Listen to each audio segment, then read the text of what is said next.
Esto es para aquellos de ustedes en Nueva Zelanda. Toca la canción.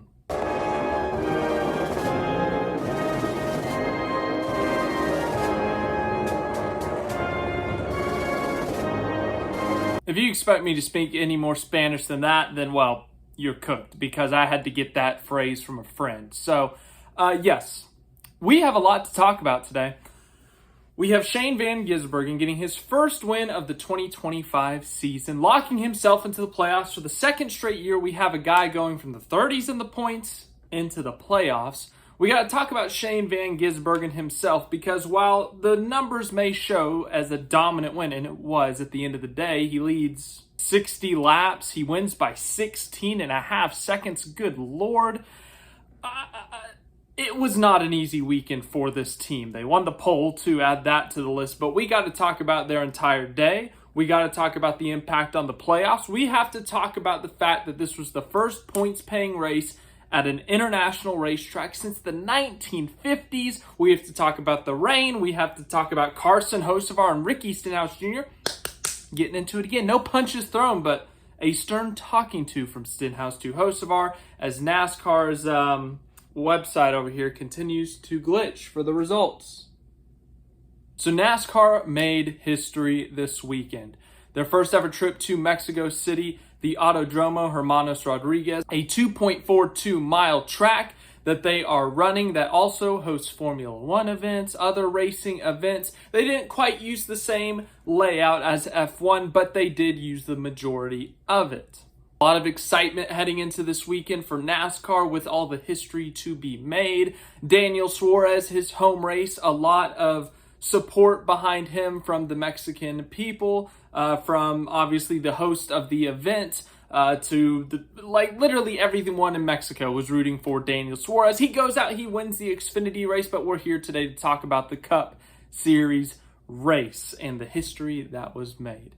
Let's talk about the winner first, and then we will get into more of the actual race itself, how it all broke down, all the rain, all the different wild things. It was kind of a crazy race for the first two-thirds, but I know there are a lot of people curious about Shane Van Gisbergen and how he got to this win. So I'm going to go through this a little quickly. We'll talk about it tomorrow night, as we always do on the Monday after, but let's talk about his weekend. It was a chaotic weekend. We had travel issues for Shane Van Gisbergen.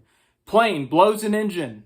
Problems not supposed to happen. He ends up having to take a separate flight where he has to get up at 3:30 a.m. in Charlotte, drive or fly out at 5 a.m., get to Mexico in time for practice with crew members missing, because this was a industry-wide issue. There were multiple issues in terms of traveling logistics, not just Trackhouse, but the Xfinity garage, other teams in the Cup garage. I think Haas Factory team was another team. So all these teams have had problems with travel logistics. SVG goes on to get the pole. He wins by a lot of time that we'll talk about later. But then, before the race, this is so bad. According to a report, he felt good. Felt fine in the morning. Everything's going okay. He's starting on pole, feeling good. And then, oh no, what's that rumbling? Oh no, Shane Van Gisbergen drank the Mexican tap water. Okay, did he actually? I don't know, but anyways, he was having some digestive issues, which after the race he said it was leaking out both holes, which I'm praying is a New Zealand phrase that means something else, because if it's the literal meaning, that's horrifying. Anywho, now he's sick. They get him on some medication. Get him ready for the race. He misses the NASCAR Mexico photo for the first ever field for the NASCAR Mexico race. They're going to have to Photoshop him in because he won now. But point being, travel logistic issues, digestive issues, we'll call them that. And now he's got to go race. And we saw some rain. Him and Ty Gibbs were the class of the field. When it came to the dry, it seemed that Ty Gibbs had the advantage in the short and medium run, but when it came to the long run, SVG had the advantage, and when it was the wet, SVG was far and away by the best car in the field. So when it finally got dry after that first stage, we actually got to see SVG and Ty Gibbs duke it out. As I said, Ty Gibbs, if he got the lead at the beginning of the run, he would run out to a 2-3 second lead, but later in the run, SVG would just slowly close in. But the deciding moment of this race came at the end of stage number 2 when Shane Van Gisbergen and Ty Gibbs had split strategies. Now, normally we see that if you're leading at the end of a stage on a road course, you will pit with about 3 laps to go because with 2 to go, the pits close. But you will pit because you'll give up the stage points, you'll give up the stage win to go on and have that track position at the beginning of stage 3 and be leading the race. Well, Ty Gibbs opted to pit. He opted to take that track position and give up the stage points, whereas Shane Van Gisbergen stayed out. He won stage 2. He got a playoff point. However, they did not play the normal strategy. There was a threat of rain in the area. They kind of wanted to wait it out. This is lap 45 of 100. There's a lot of time to go.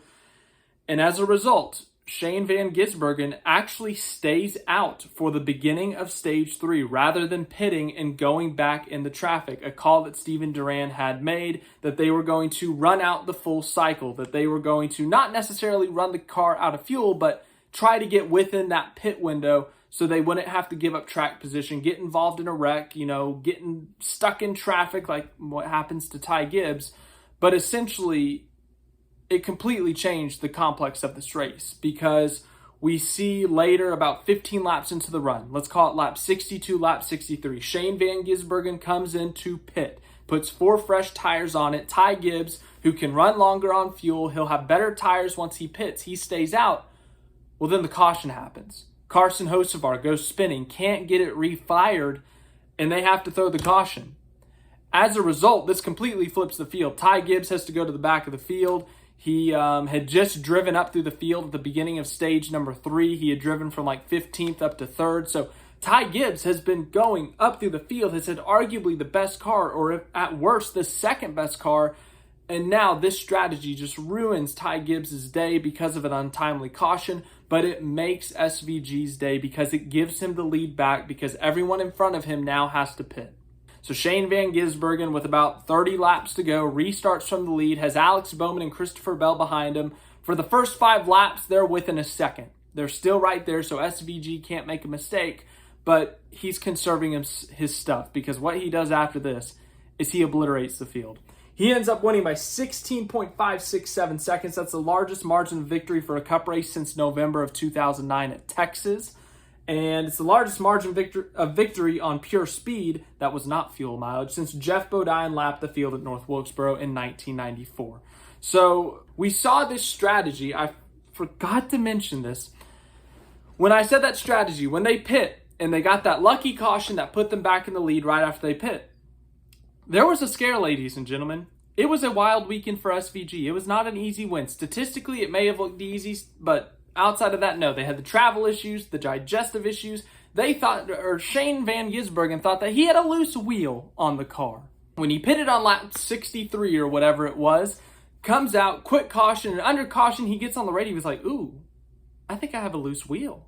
And the thing about it is, they had to wait for fuel on this pit stop, so they sat there for an extra 2 to 3 seconds to wait on fuel. So if there's a loose wheel, that's a really bad mistake by the tire changer.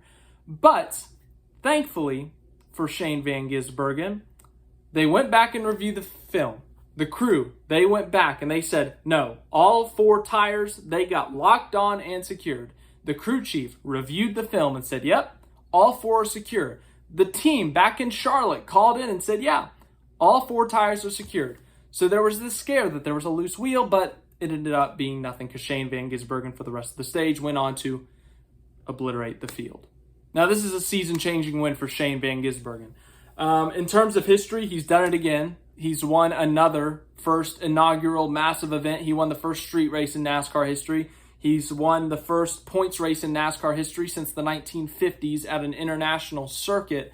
So this is why Trackhouse hired him to be a full-time driver, because of how good he is at the road courses. The expectation being that he's going to go out and dominate these road courses, win at these road courses, and get them into the playoffs. Improve the stock of that charter, improve the stock of that team, and help bring more money to Trackhouse to help improve their cars and everything. Like everything about Trackhouse improves if all 3 cars are in the playoffs. And Shane Van Gisbergen, it's been a rough start to the year. Entering today, they were 33rd in points. They didn't have any top fives. They only had one top 10, and it was back in March at COTA. Outside of that, it's been a pretty rough year. Now, the last few weeks have gone well. Some top 20s on ovals have gone pretty well. They've had things go their way, and they're starting to find some speed on the ovals. Shane Van Gisbergen's starting to get it together. But it's a little late for that. They're 33rd in points. They can't point their way into the playoffs.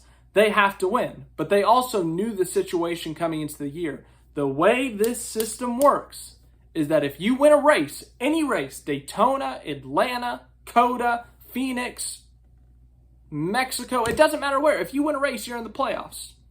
That's how it's worked since 2014. It doesn't matter where you win, you're in the playoffs.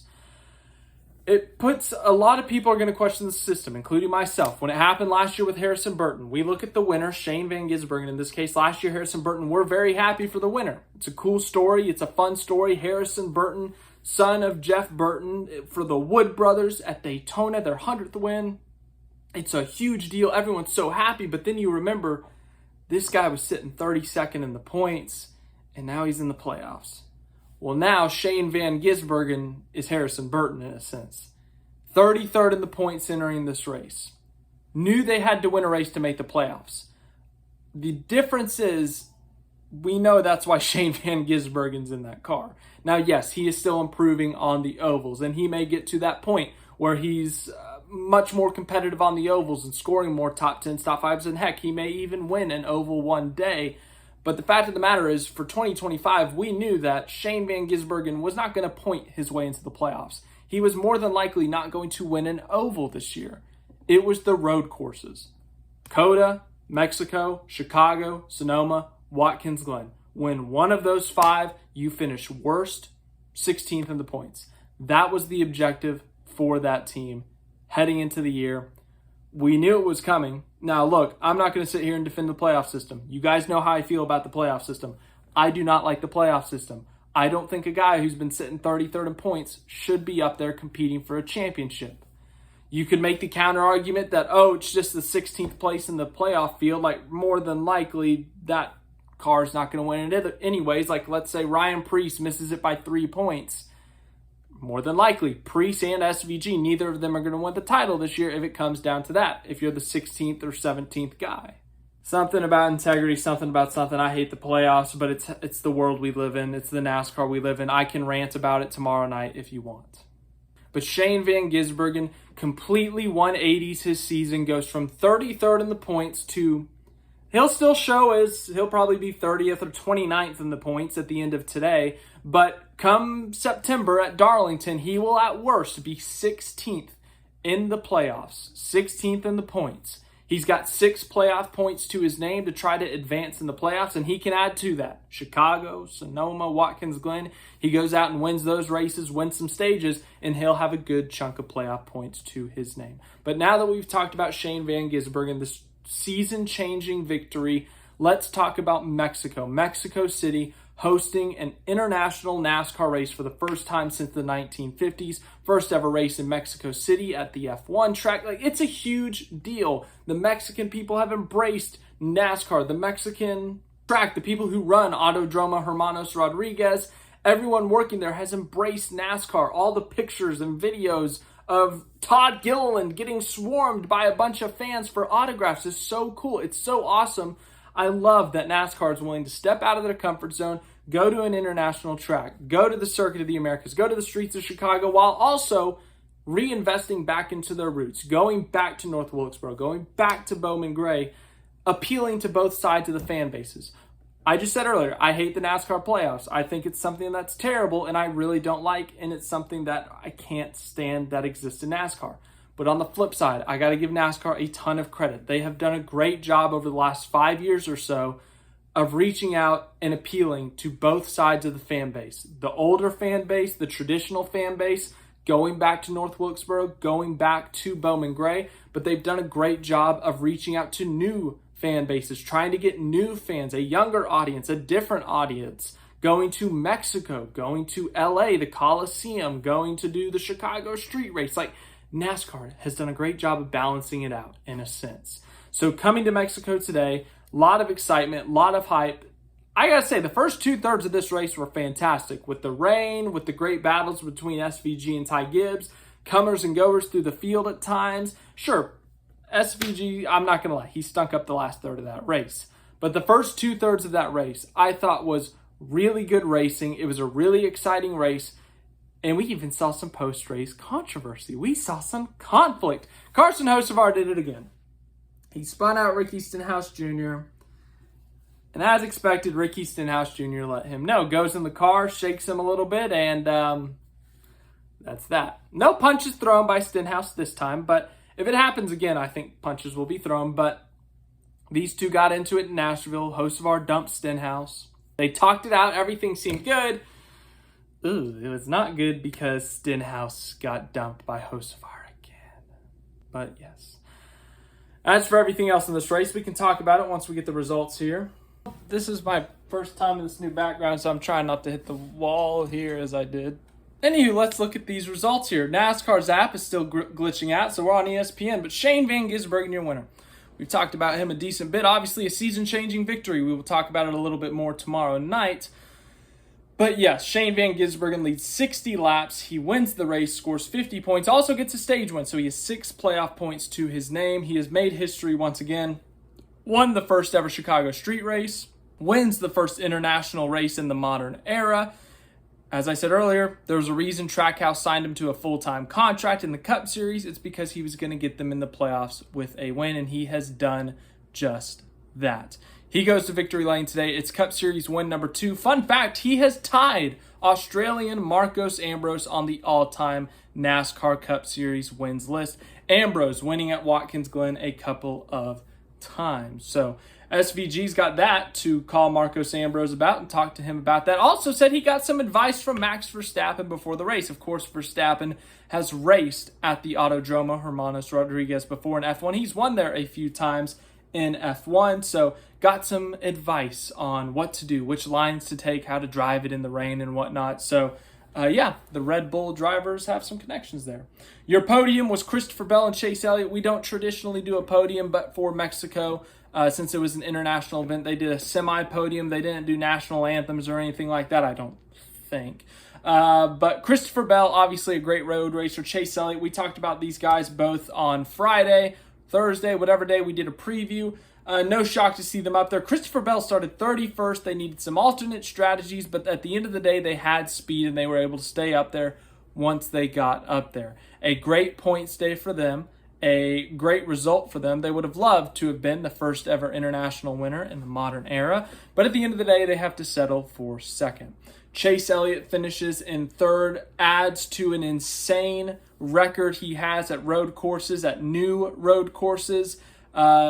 They pitted with about, what did I say, 37 laps to go.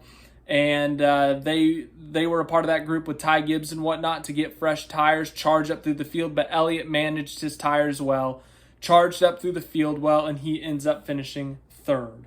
Fourth place, Alex Bowman. He was able to stay in the top 5 after restarting with SVG on that restart.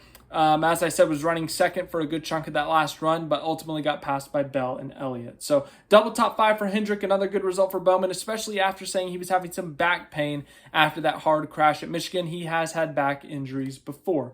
Michael McDowell scores the top 5, no big shock. We know how good of a road racer he is. He has technically raced at this track before. I believe it was in IMSA. But Michael McDowell shows up here, shows speed in practice, speed in qualifying, top 5 in the race. If they can show up with just a little bit more speed, they could very well be a factor at another road course later this year and potentially get themselves into the playoffs. John Hunter Nemechek somehow, someway gets a top 10 in this thing. How about that? What a day for John Hunter Nemechek. Legacy Motor Club has made a huge step forward this season. Eric Jones with the top 10 at Nashville. John Hunter Nemechek scoring stage points at Charlotte, getting top 10s. I think it was at Texas and Kansas. Another top 10 here today. Great run for John Hunter Nemechek. Chase Briscoe 7th. 8th place, Cole Custer.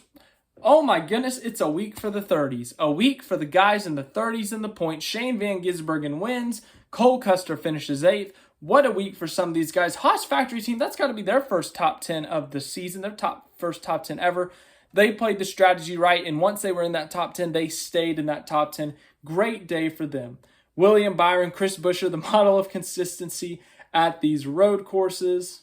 Ty Gibbs, for the second straight week, probably sitting there thinking what could have been after showing a ton of speed, having potential race-winning speed, being in position, but things don't fall your way. Last week, they saved too much fuel, arguably. This week, they get a poorly timed caution. They're not able to duke it out with SVG as they had been all day long. They were in contention for this win for the majority of the day up until that caution, but ultimately a poorly timed caution puts them in traffic. Ty Gibbs burns the rear tires off that thing, ends up finishing outside of the top 10. They led 27 laps on the day. Ty Gibbs, one of the best races he's probably had in his young Cup career, but ultimately falls short. Great result for Bubba Wallace in 12th. AJ Allmendinger involved in a crazy crash where in the rain, Kyle Busch just loses it and takes out a bunch of cars with him. AJ recovers for a top 15. Ryan Blaney, Ryan Preece, who won Stage 1. That's his second stage win on a road course this year and ever. Ross Chastain, Eric Jones, Austin Cindric, Daniel Suarez. Daniel Suarez, today probably didn't go as planned. He didn't win the race, didn't top 5, didn't even top 10. But when you look at what Daniel Suarez has done for this event, for getting NASCAR to Mexico, when he won that Xfinity Series championship in 2016, since that moment, he has been pushing for a NASCAR race in Mexico, and he has got it. He got a Cup Series and Xfinity race here. He wins the Xfinity race. I think that's a huge deal for him to win at Mexico. This was a huge weekend for him. There was a lot of pressure. There still is a lot of pressure behind him off track in terms of contract, but this weekend was a win for Daniel Suarez. He got a NASCAR race to happen in Mexico. It was a great event. Both races were really fun, if you ask me, and he got to win one of them. He got to win the Xfinity Series race. And sure, as I said, the Cup Series race didn't go as planned. They still have a deep, deep hole to climb out of, but still, they had a fantastic weekend. He had a fantastic weekend. I hope they can take something out of it, build some momentum. Tyler Reddick, irrelevant this weekend. Shockingly, Joey Logano, Todd Gilliland, Ryan Truex subbing for Denny Hamlin. Was slow all weekend, but it was such a last-second thing. He ends up finishing 23rd after getting dumped by Chastain. Ross Chastain, it wasn't Denny Hamlin in that car. It was Ryan Truex, man. Justin Haley, whose car was flashing us the entire race after that lap 7 incident or whatever lap it was. Brad Keselowski, Josh Berry, Stenhouse, who got dumped by Hocevar and let Hocevar know about it. Austin Dillon, Riley Herbst, who drove across traffic and almost killed Stenhouse. I hope he got called to the hauler for that. That was really bad. Noah Gragson, who had a horrific weekend, crashed in practice, had digestive issues, spun out a couple times today. Not a good day. Cody Ware, Catherine Legg, Ty Dillon, Carson Hocevar, Zane Smith, Kyle Larson, Kyle Busch. Kyle Larson does get a bonus point for the fastest lap, I believe, because they fixed up the car and they simply just they ran a fast lap. They set it up for qualifying, essentially.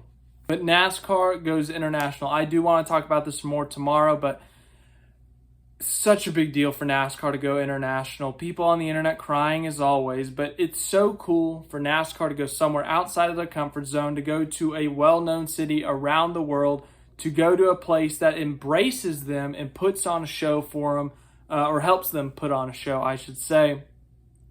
I had a ton of fun watching from home. If you were at the track, I hope you had a great time, enjoyed the race if it was your first time. But yeah, great weekend if you ask me for NASCAR. Huge weekend, taking a step forward. But we'll talk about it more tomorrow. But the playoffs have been nuked. We'll talk about that more tomorrow as well. This is a long video, I know. But Shane Van Gisbergen picks up his first win in 2025. Once again, wins an inaugural event on a road course. This is why Trackhouse hired him. But we can talk about more of the playoff implications tomorrow. But the playoff, actually, let's look at the playoff leaderboard. Let's see what it's all about. Okay, never mind. I can't find them. But playoffs have been nuked. We can talk about that more tomorrow. Anywho, that's all I got. Thanks for watching this video. I hope you enjoyed, and we'll see you tomorrow night for the Monday After.